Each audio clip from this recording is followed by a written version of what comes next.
amid the showdown and the debate over the BBC documentary on Prime Minister Modi, remember part 2 is all set to come out, and you've got a Conservative live here in the House of Lords, Lord Popat, who's written to BBC not to air the second part of the documentary, accusing them of pushing a skewed narrative and being divisive in nature. He's also in fact gone on to state and highlight how the Supreme Court of India has cleared Prime Minister Modi's name in the 2002 riots. So there's quite a rumble over this documentary in the United Kingdom as well. Let's take this across to Gaurav Sawant, who's joining us live from the India Today newsroom.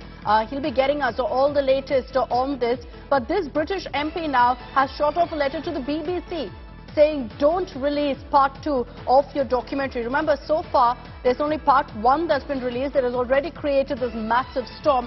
We're still awaiting part 2 of the documentary, which reportedly delves into other aspects, other issues as well across the country.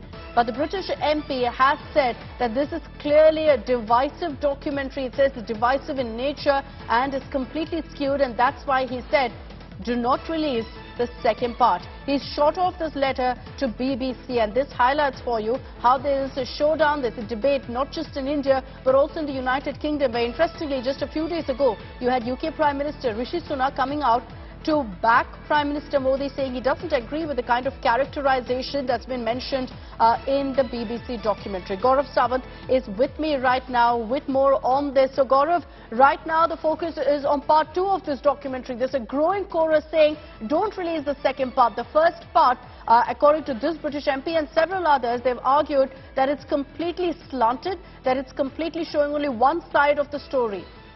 So Lord Popat is scathing in his indictment of the British Broadcasting Corporation. He's saying it's slanted, it's one-sided. It also doesn't take into account that your Prime Minister Narendra Modi has been exonerated by a Supreme Court monitored probe, and the fact that this documentary will only reopen wounds in the country. It could lead to tension in the country, and therefore the second part, which apparently is about the Citizenship Amendment Act and Article 370, should not be telecast. And you know, he's not the only one.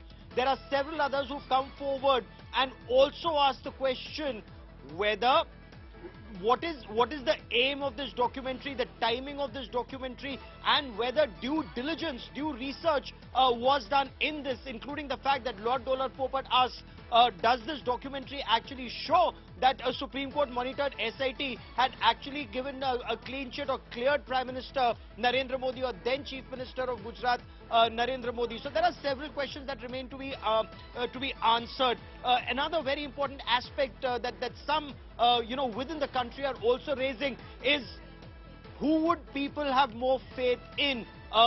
Whether they have faith in a probe that was monitored by the Supreme Court, conducted by a special investigation team, a team of professional investigators, or some diplomat of the British High Commission. And just because it's a white man, would you believe a white man more on his feelings or perceptions and not an actual probe that was conducted by experts? And it's essentially focused on this aspect of what narrative you want to believe and then falling for that narrative. Thanks very much, Gaurav, for joining us with all of those details of that big news break. A lot of reactions that are pouring in right now to the documentary, and remember that this is just part 1. Part 2 is yet to be released by the BBC.